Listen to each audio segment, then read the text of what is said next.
Good morning, Unity. Wonderful to see your smiling faces and even the frowny faces that come in. And everybody who's joining us online, whatever your face is looking like this moment, we totally welcome you, accept you. Let's just take a moment to breathe in our connection with all life, with each other here, and just bring to mind a particular face that isn't here and send blessings and just know there's a connection. There's a deeper connection always. And this community is just building a wonderful connection. And I think we have two little stars who are going to express that for us now. So this song shows what this community means to us. We sing the song with love to all of you.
working.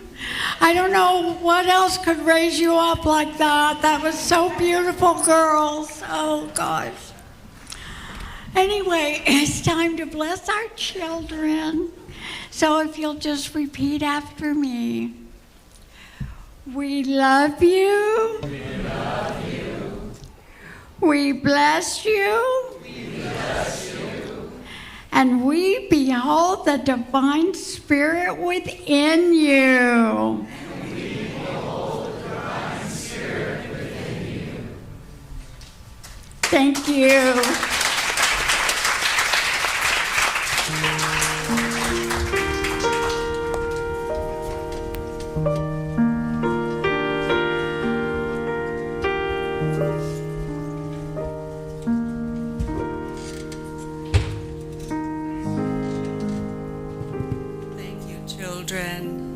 You bless us with your presence. And now, Amanda, would you like to come up and light the candle for us?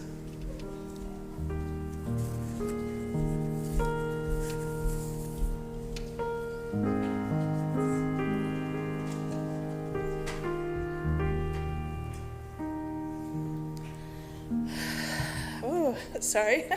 That really, there's something about my kids being in youth choir that somehow the songs they sing really, Spirit really touches me and brings me what I need through youth choir and this community.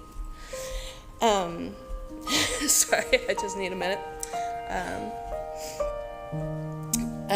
I have been, June has been a really hard month for me. I had some really dark days and some really heavy challenges. And through it all, I have a lot of gratitude to this community for not only raising myself up, but my children. And I've seen that reflected in the way that others have raised each other up in this community. So, and I'm filled with immense gratitude and love for this community. I light this candle with the intention of raising each other up with compassion and understanding so that the people in this community can continue to light the way for others in our world with healing and love.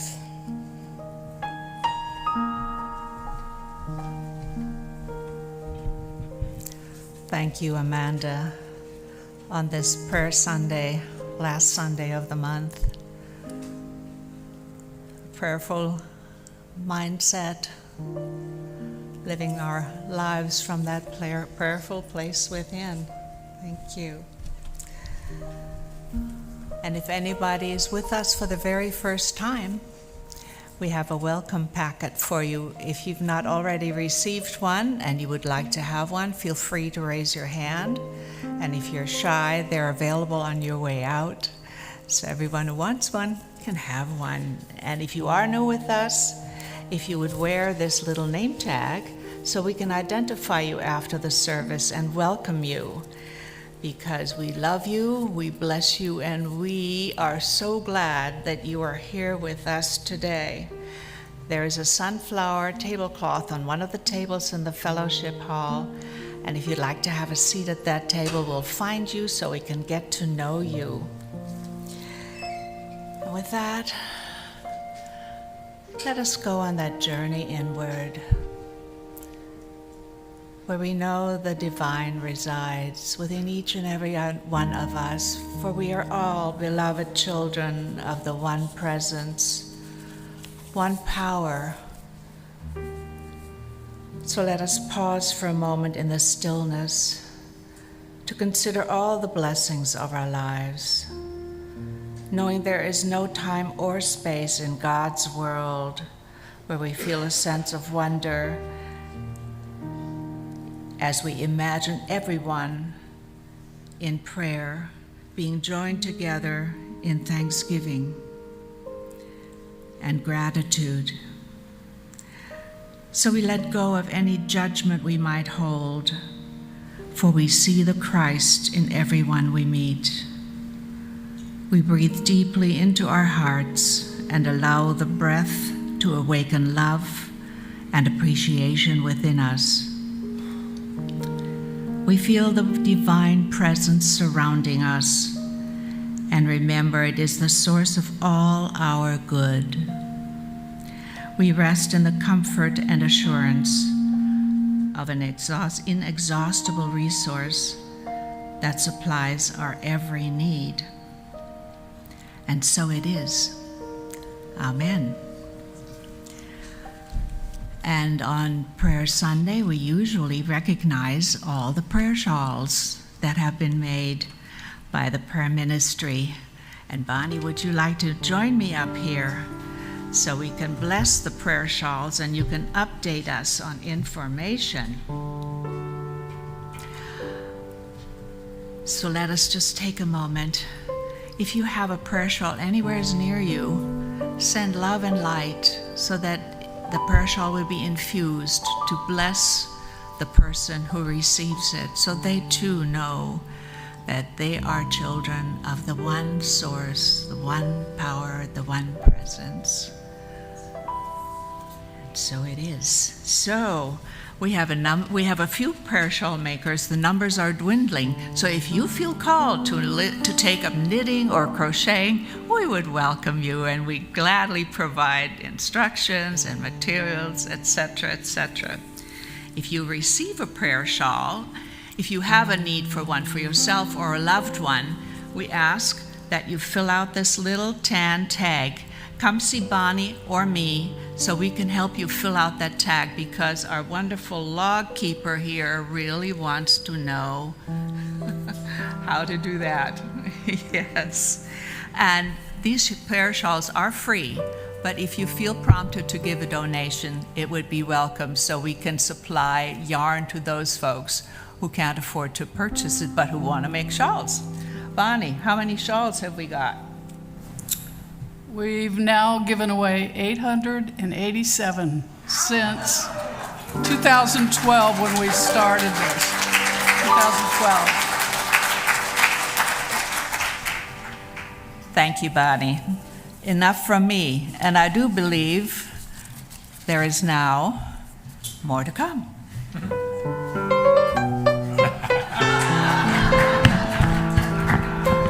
I said, Laura, play the opposite of how I'm feeling. Hi, good morning, everybody. Welcome to everyone here in the sanctuary and everyone watching on our live stream. Oh, as always, make sure your phones are on silent mode so they don't ring during the service. You can mute it, or you can turn it off, or you can say, it'll be okay, we'll look at YouTube later. You know. Okay. So hopefully you turn your phone off. All right. Be sure to check out your handout for other events and recurring activities for the week. And this is the one that they're handing out by both entrances. And for the rest of the month, see our bulletin. Join us for salads in the fellowship hall after the service today. And if you're able to bring a salad on a Sunday, please sign up. There's some forms out there in the fellowship hall. On Tuesday at 7, the Behind the Lens seminar movie is La Dolce Vita. Anyone know what that means? The Sweet Life? Okay. I was thinking it was, never mind. Okay, okay. Anyway, it's a Fellini film, and I'm sure it'll be awesome, so I hope that a lot of people go see that Tuesday at 7. It'll be followed by a Q&A session. It's $30 for the series or $5 each time. And the new summer series begins, it began on June 23rd. All right, next Sunday, our July theme of The Freedom to Evolve starts off with a message of Beyond Dogma with John West. Cool title, that sounds good. And also next Sunday, our first Sunday potluck. So please bring a main dish or salad and invite your family and friends. All right, couple more. Upcoming Sunday, July 12th, transform anxiety into calm, Transform anxiety into calm, stress into strength. Cool. 12:15 to 1:15 p.m. upstairs. Join Kathy Holt and learn simple ways to regulate your nervous system through conscious breathings. And that's free, so check that out. All right, and I have, I think, an announcement from Alice. Oh, who's behind me? Okay. And then one by Laura after that. Thank you. again. I just wanted to let you know that starting in July and in August, we do not have teachers available. They take the summer off. And if you'd like to have a lot of fun, you could volunteer to do anything that you would, art, crafts, something special that you do that you think would be good for the kids, or just entertain, play the piano, sing. Anyway, anything at all, because the kids would love it, and so would I. Thank you. Thank you, Alice. So today, after the service, either immediately after or after you get some food, we welcome you to come join us in the garden room. We're going to be creating messages of hope and love for this group of incarcerated people at Santiam Correctional Institution that we partner with. Connected from the Heart, our sister organization, goes and presents workshops there every other month, and we bring messages from our congregation to them. And so we have all the supplies. If you would like to stop by and just fill out a little message of inspiration or wisdom or love, we would be so thrilled to take it to them this week when we go. And now I'll turn it over to John for our sing-along. Well, if you feel up to it, you can rise and stretch and learn this song with us. We've done it in the past, but it's been a while. And the melody goes like this.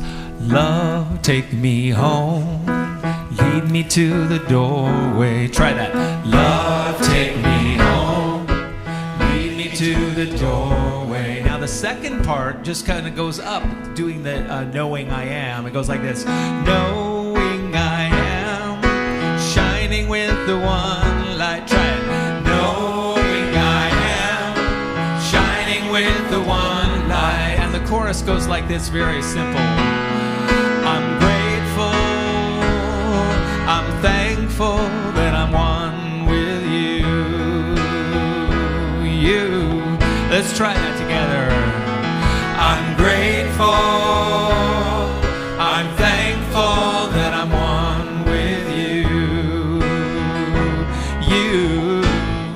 From the top, here we go. Love, take me home, lead me to the doorway of my own heart. That's the key to your way. Knowing I am, shining with the one light. I reach my hand out with love to all life. I'm grateful, I'm thankful that I'm one with you. Oh yes, I'm grateful, I'm thankful that I'm one with you.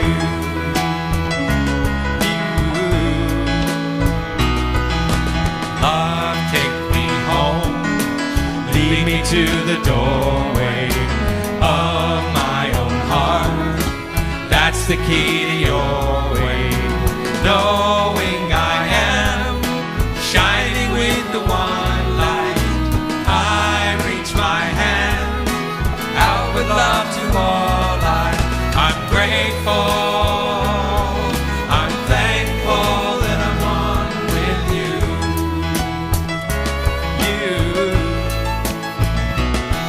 I'm grateful, I'm thankful that I'm one with you.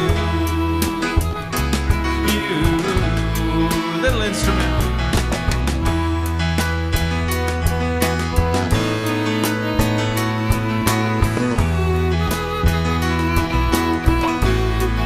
I'm grateful, I'm grateful. I'm thankful that I'm one with you.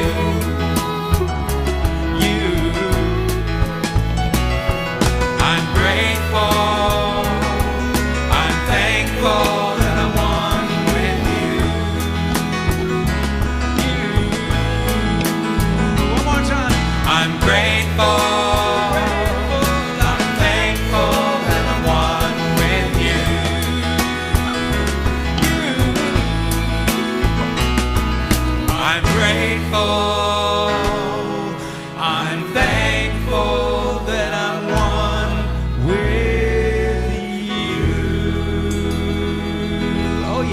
each other a hand. They're beautiful.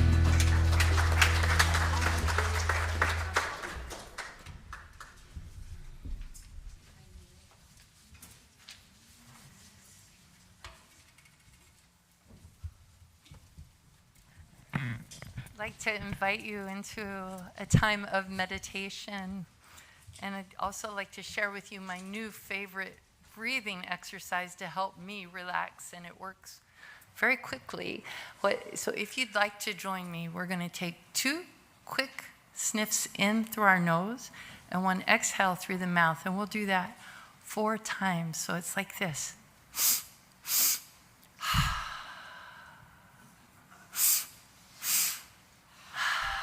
Feels good. 1 more.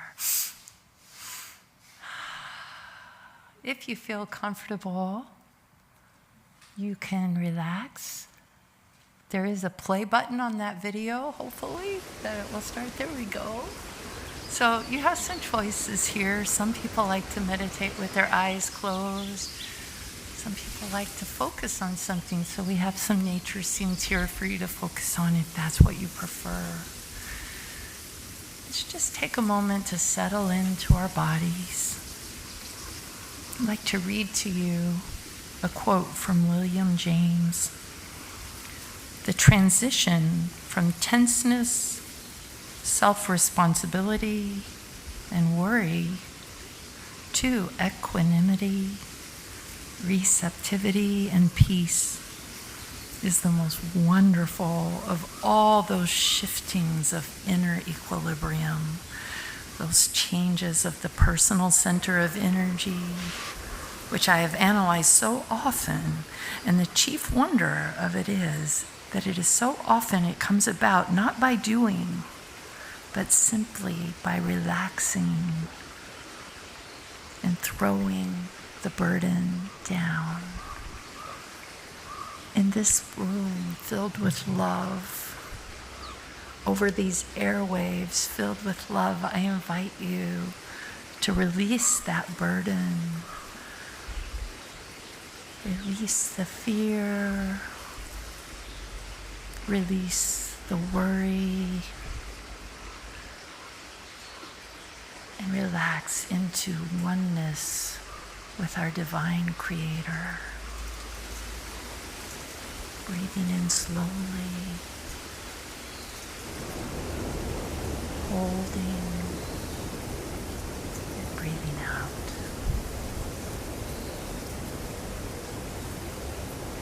Breathing in slowly, holding, and breathing out.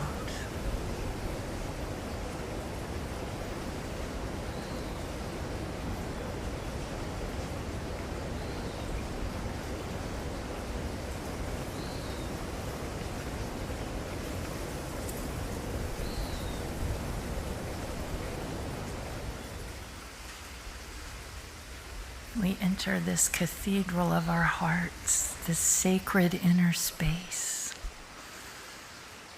We open the door to the light and love of divine spirit, where we truly become one with the universe.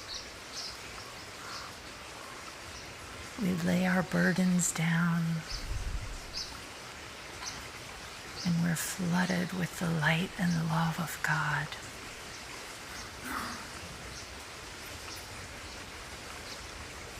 Once again, breathing in slowly, holding, and breathing out.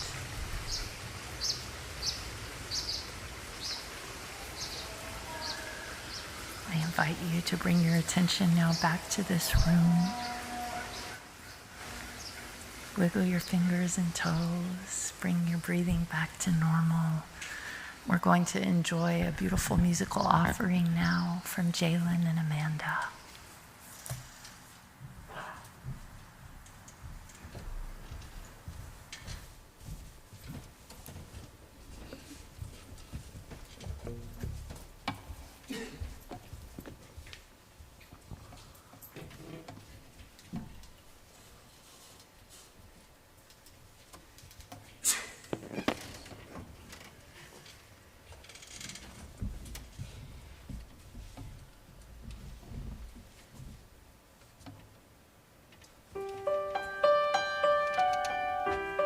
There's a fire we were born with, a spark that never fades. But the world can make us forget why we even came. It's not about the gold or glory, not the trophies or the name. It's the love we give in silence that leaves the truest flame.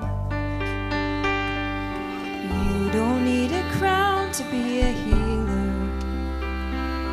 You don't need a stage to change the world. Every smile, every kindness is a banner you unfurl. Be the light when the night falls down. Be the hand when no one's around. Be the hope that someone needs, the quiet strength, the gentle peace.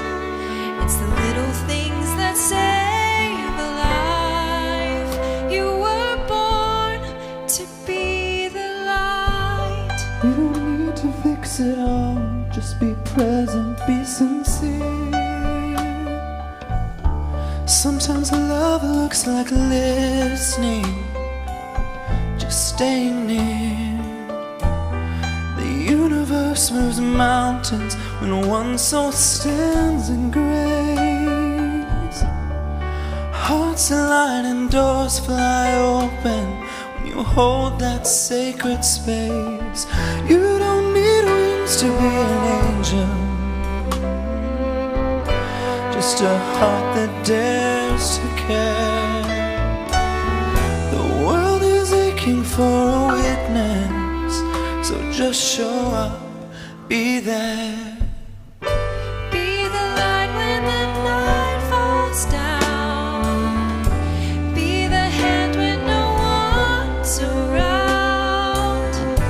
Be the hope that someone needs, the quiet strength, the gentle peace. It's the little things that save a life. You were born to be the light. And when you love with no condition, give without a name,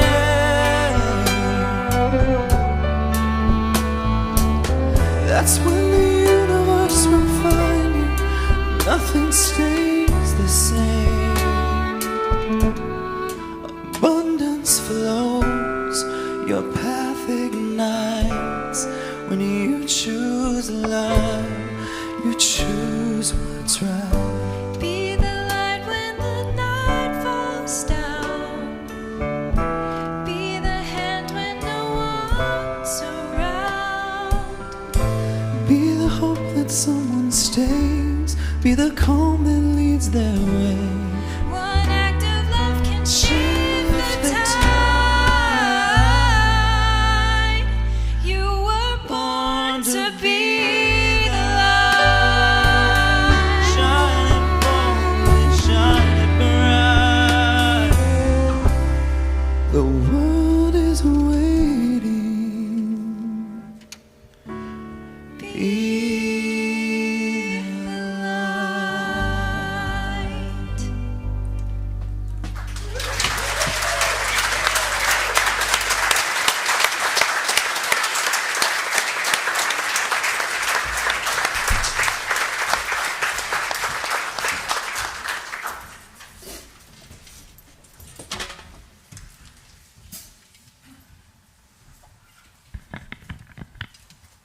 Yeah, we all have that fire within inside of us, that divine spark that never fades, and we all have the light, and we can all be the light. So if that's true, why do we even have this concept of the other? Well, the easy answer is it doesn't really exist. There is no other. The whole idea is just something, a construct of our ego. It's a mistaken thought that we could ever be separate from God or ever be separate from each other. But we're human. we're living in this world. We're here at Unity, most of us, because we're on a spiritual path. We're trying to grow, discover our inner divinity, our oneness with the universe, with each other. But most of us still go through struggles. I know I do. We just get worn down by life. We get angry, we get scared, and we put up armor to protect ourselves. And before you know it, it's really, really easy to retreat into that armor, into that world of us versus them. Now, we don't talk about it that often here, but Unity was founded on the teachings of Jesus. Our co-founders, Charles and Myrtle, definitely looked to the scriptures for their foundation of unity, but they also incorporated wisdom from all other major faith traditions, saints and sages from all over. They were really open to other avenues to the top of the mountain, not just Christianity, and that's why we are universalist in nature. So today, I'd like to first start out traditionally by considering how Jesus taught us to embrace the other. And then in the spirit of the Fillmores, I'd like to jump forward 2,000 years and take a look at another source of wisdom, the modern source of wisdom, the teachings of the amazing Dr. Brené Brown. You know, we consider Jesus to be our master teacher, our way shower, and in more traditional Christian settings, people call him Lord of Lords, King of Kings, the Son of God, worshiped and glorified beyond measure. But that sure was not the case in his day. During Jesus' lifetime, boy, oh boy, the powers that were in charge viewed Jesus and his followers as just basically a ragtag band of troublemakers. Back in those days, there were two centers of authority in that region. There was the brutal Roman regime who ruled through fear and force. And then there was the priestly elite whose stronghold was in the city of Jerusalem. Jesus and his followers, they were not from Jerusalem. They were from the region of Galilee, which is north of Jerusalem. Now, to those urban elites in the big old city, and to the priests, the Galileans were rustic and unpolished, and they even spoke with a different accent. A modern equivalent might be, it's not fair, but you know how like people who live in Manhattan view people from Staten Island, that kind of thing, okay? It's not based in reality, but it's like a stereotype, right? So that's the group of people Jesus was hanging with. These people had a reputation also for political instability. Galilee was basically a hotbed of peasant unrest, tax revolts, and anti-Roman sentiment.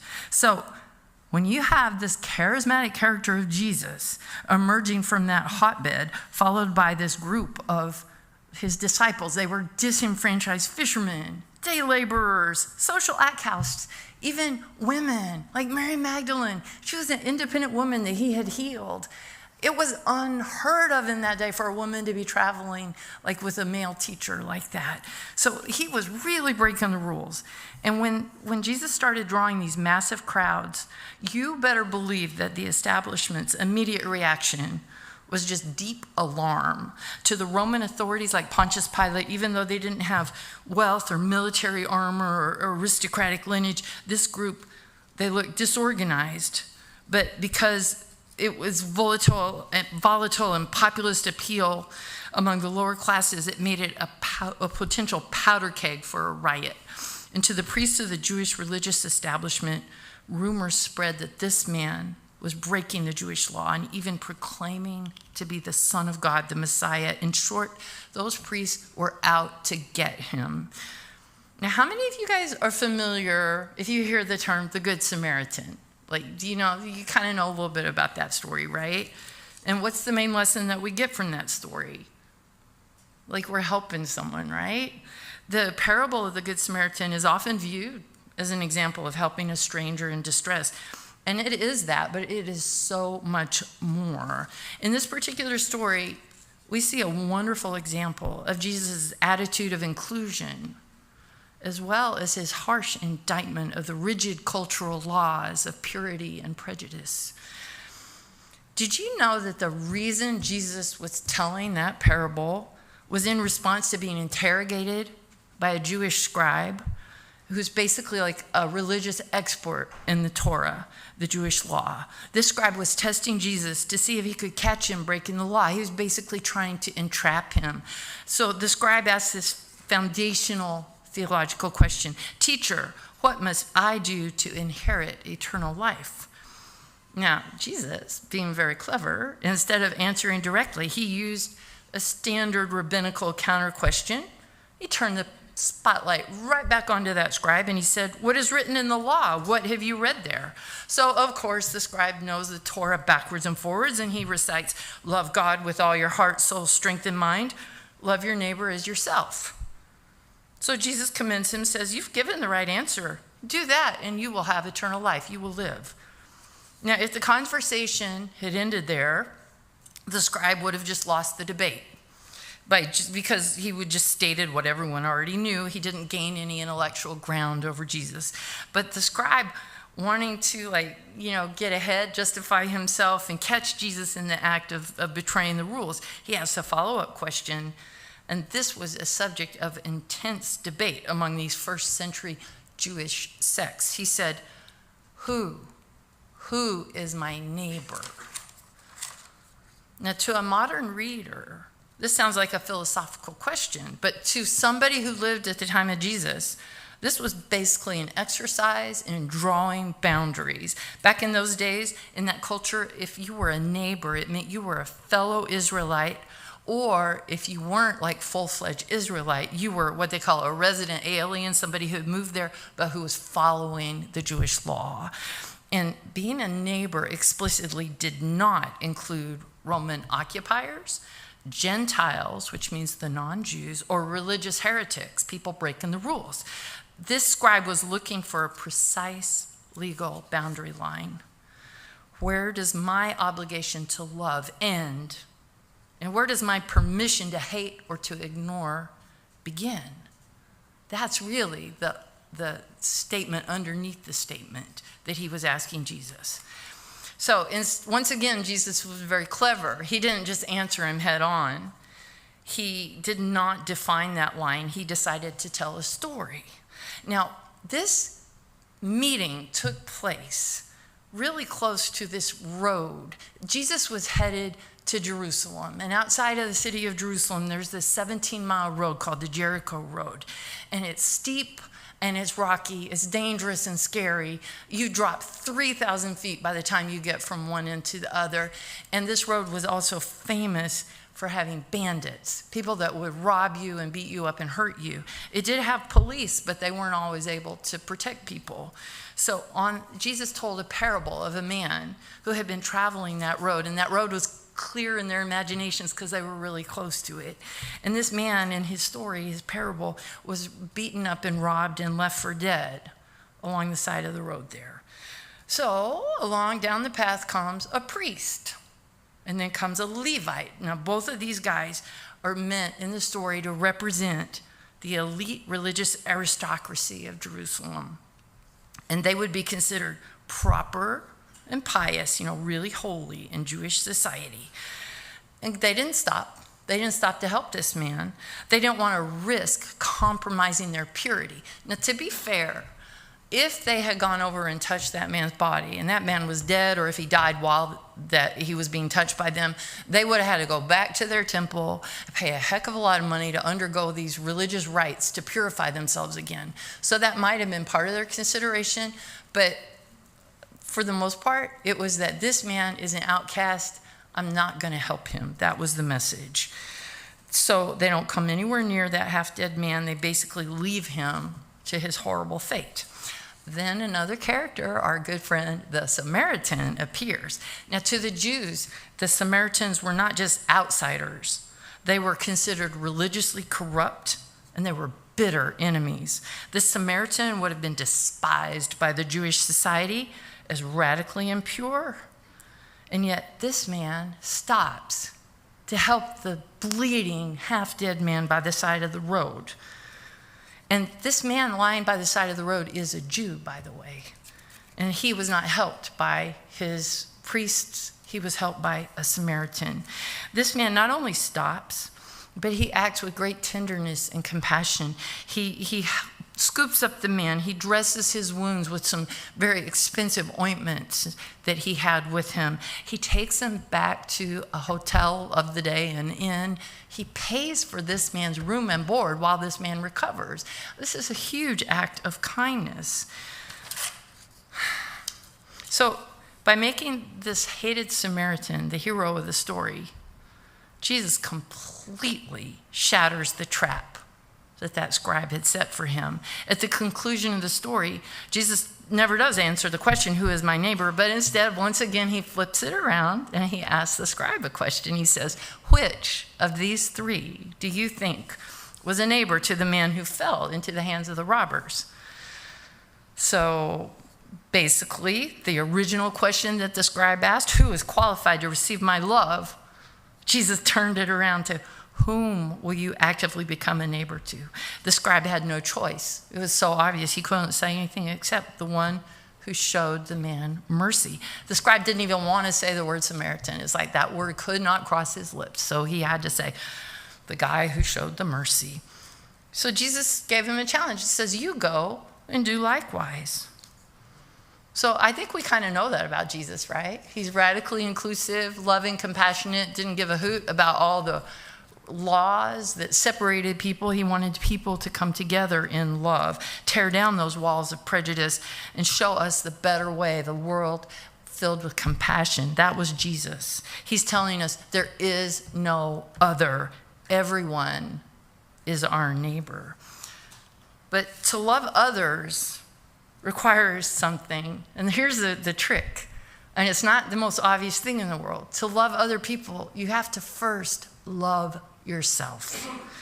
And I'd like to shift gears totally now and come into the modern times and look at the work of Dr. Brené Brown.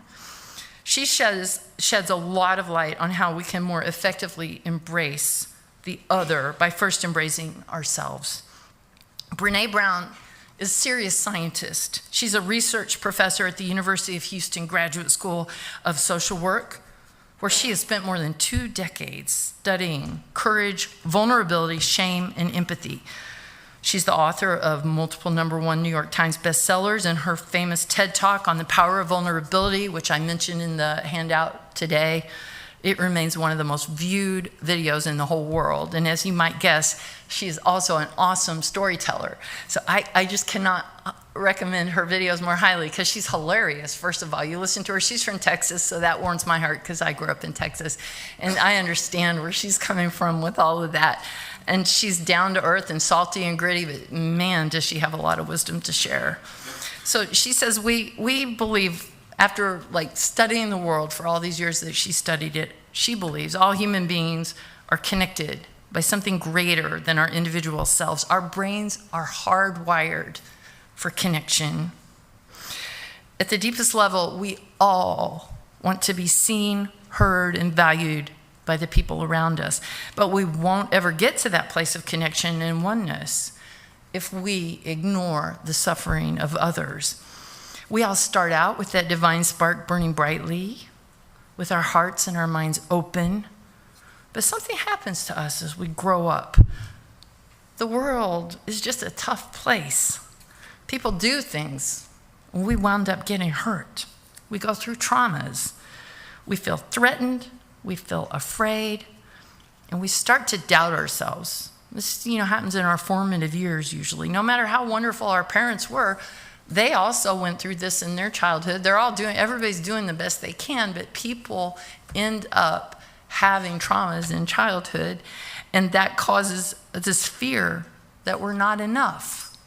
We're not worthy of love. And that is the definition of shame. So what do?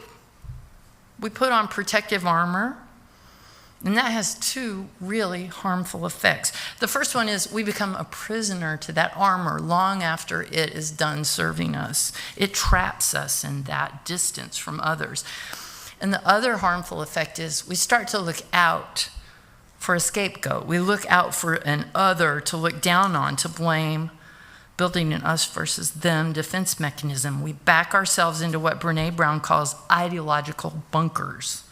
We begin to dehumanize the other to make ourselves feel safe. Look at AI, look at social media, look at the algorithms the computers are using now. They figure out what you like, they give you more of it, and pretty soon you're just like communicating with the people that think exactly like you, and you're looking out. Very often they're trying to pit people against people, so you have enemies out there. You forget your shared humanity. You get stuck in what she calls those ideological bunkers, just in order to feel safe. But Brown argues that true belonging, true connection requires us to be vulnerable enough to stand alone in our integrity. We have to let go of our armor, even if it means people are not going to like us. We have to avoid seeking that safety of that bunker mentality. And instead of dehumanizing the other, we have to find our way back to the opposite of shame, which is empathy. We step out of judgment. We see from another person's perspective. We connect with the underlying emotion of their experience. And we let them know that they are not alone. On this path to empathy, we find it necessary to open that door and shed some light on what's hiding in the darkness there. But you know what? Shame can't have any power once that light of spirit, that light of day, is let to shine in on it. We feel our feelings of shame, we can communicate and talk to them, and they will dissipate. So in her research, she first started out by trying to figure out what makes some people feel happy and what makes other people seem to not feel well. And she found through all these thousands of interviews that people fall into two groups. The first group is the people who have a strong sense of love, belonging, worthiness. And the other group is people who struggle to have that sense of love, belonging, and worthiness. The only variable that was different is the people who felt those strong feelings of love and worthiness simply believe that they are worthy of love and they belong. They believe that. She calls them wholehearted because the word courage comes from the Latin word cor, C-O-R, which means your heart. And the original definition of courage just means to speak one's mind by telling all of one's heart.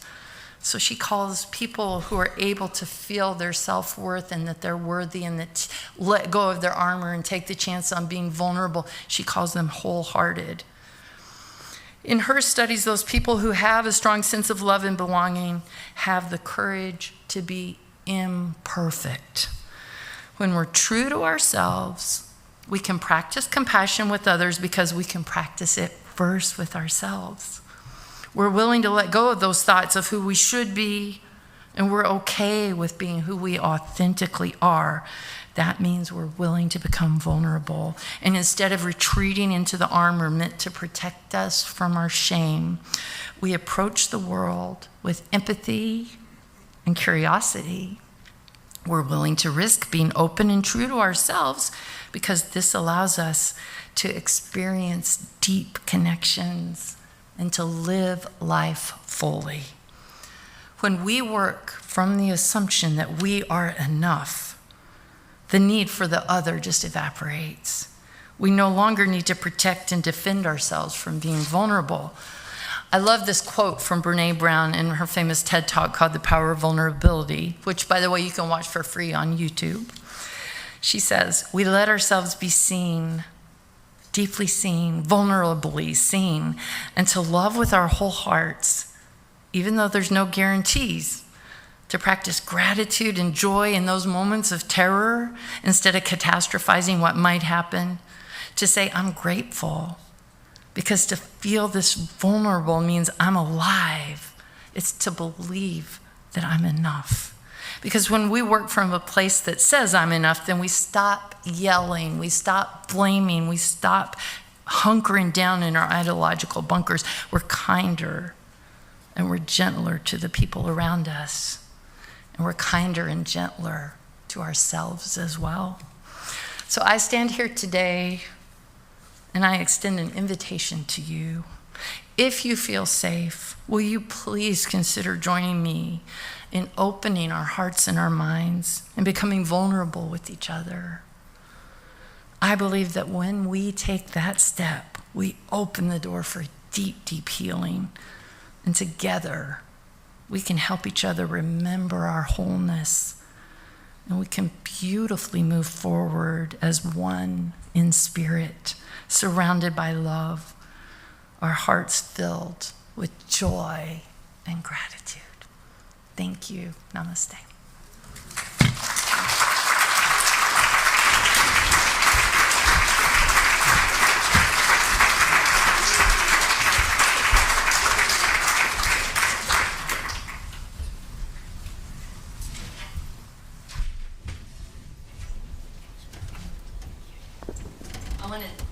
I would like to dedicate this song to Barbara Safke, who's in the hospital recovering from some surgery. And Barbara's been going through some hard times, but she always is sending me these beautiful posts from the internet about gratitude.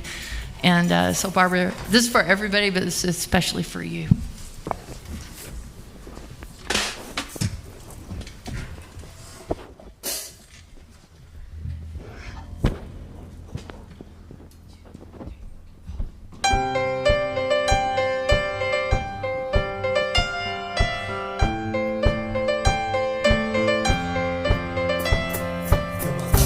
Breath, you're a smile, you're my guest, you're the earth, you're the sun, you're the grass, you are love, you're my hands, you're a bug, you're my eyes, you're a hug, you're the light in the dark, you're the spark, you are fun, you're my mom, you are water, you're the stars, you're my daughter, you're my friend till the end, you're my dreams, you're my pup, you're the ants on the ground, the miracles that surround, I'm feeling it all around, the hemisphere and the clouds, you're my pain, you're my sorrow, you're my hope for tomorrow, you're the strength when I'm hollow, you're the path that I follow, you're the blessings that exist, the small things that are bliss, the gift to realize that everything is a gift. I am, all that I see, all that I've been, and all that I'll ever be is a blessing.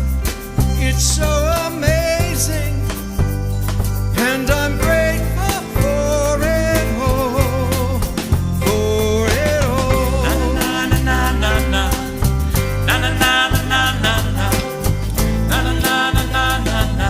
I'm grateful for it all. You're the blessings every time I try to count. You're the lessons that I learn every time I turn around. You're the water when I'm burned every time I think I found everything I'm looking for. You're the sign saying stop, to take a bow and keep moving forward and start looking towards your heart. It'll open all the doors and only then you'll start to hear the world singing chorus with your mind and heart. Aligned in purpose, everything will All feel that gorgeous. I am, all that I see, all that I've been, all that I'll ever be is a blessing. It's so amazing, and I'm grateful for it all, for it all. Every day I sit and pray cause what I have is more than I deserve or could ever imagine. How do I give back to all of this magic and spread the love so everybody can have it? Doesn't matter if I'm rich or poor, if I got a family or if I'm all alone. Bad things happen, I can just complain and moan, but there's a million things that I can be grateful for. So I lift up my hands now, and I open my heart, and my gratitude goes out to everything near and far. Everything I am, everything I see, everything I hope, and everything I dream, everything I feel, and everything I be. I look deep down and feel all the blessings. Everything I am, and everything I see, everything I hope, and everything I dream, everything I feel, and everything I be. I'm grateful for it all, it's amazing. Everything I feel, everything I see, everything I hope, and everything I dream, everything I feel, and everything I be. I look deep down and feel all the blessings. Everything I am, everything I see, everything I hope, and everything I dream, everything I feel, and everything I be. Grateful for it all, it's amazing. Na na na na na na na na na na na na na na na na na na na. I'm grateful for it all. Na na na na na na na na na na na na. You're the blessings that exist, the small things that are bliss, the gift to realize that everything is a gift.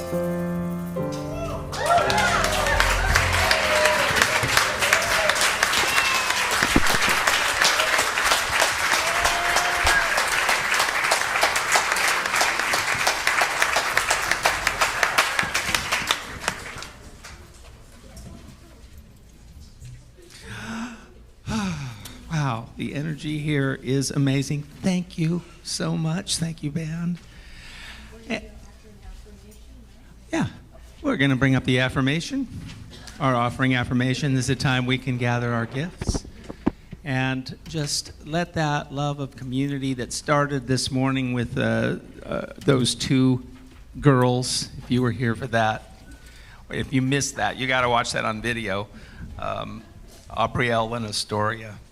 And it's just continued throughout this whole service. I've just been feeling that and feeling your energy. So let's bring that love of community into our offering today as we share from our heart and affirm together.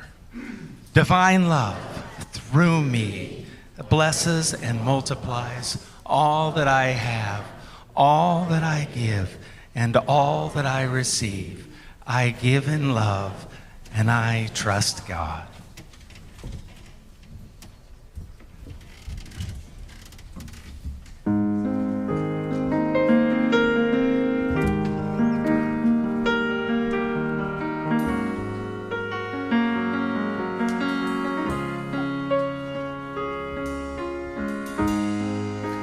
Bless the world through me.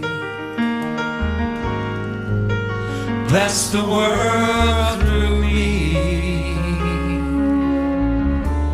I am your instrument. Bless the world through me.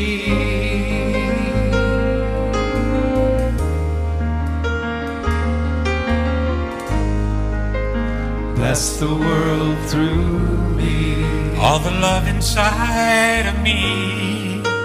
Bless the world through me. Here and now I set it free. I am your instrument to shine on everything I see. Bless the world through me. Oh, bless everything I see. Oh, I'm waking up to something greater than I've ever known. And we make a difference as we join our hands and hearts, creating unity. It's what this world needs. Bless the world through me. All the love inside of me. Bless the world through me. Here and now I set it free. I am your instrument to shine on everything I see. Bless the world through me. And we're going to just sing this offering blessing together. Divine love through me blesses and multiplies all that I have, all that I give, and all that I receive. I give in love, and I trust God.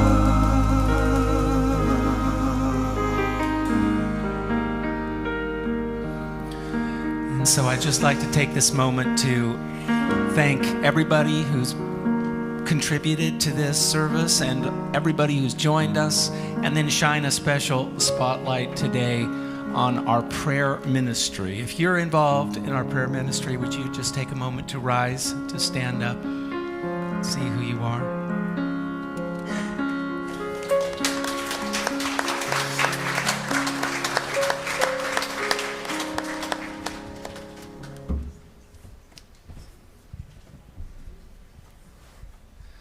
So let's just take a moment to feel in our hearts our connection with each other, and knowing that our gifts are not just financial, but the gift of love that we are each learning to express. You know, we all are on that road. I think we're all on that Jericho road to keep bringing out that light, keep shining that light, and finding that it's endless. It truly is endless. And as we just let it shine, it's amazing the power and the joy that flows through us to the world. So we just bless this offering knowing it's a reflection of that power and joy. Thank you, Spirit. Thank you. All right, with that, I think we're ready to rise up.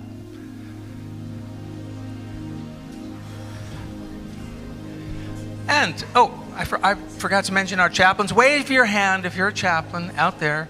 They're out there across the vast Serengeti desert. And they will pray with you. They will sit with you. And that is a joy to be able to feel that spirit flowing between you and somebody who is sitting in prayer with you. So that will happen after the service if you'd like to join one of them. All right, let's sing our song of peace.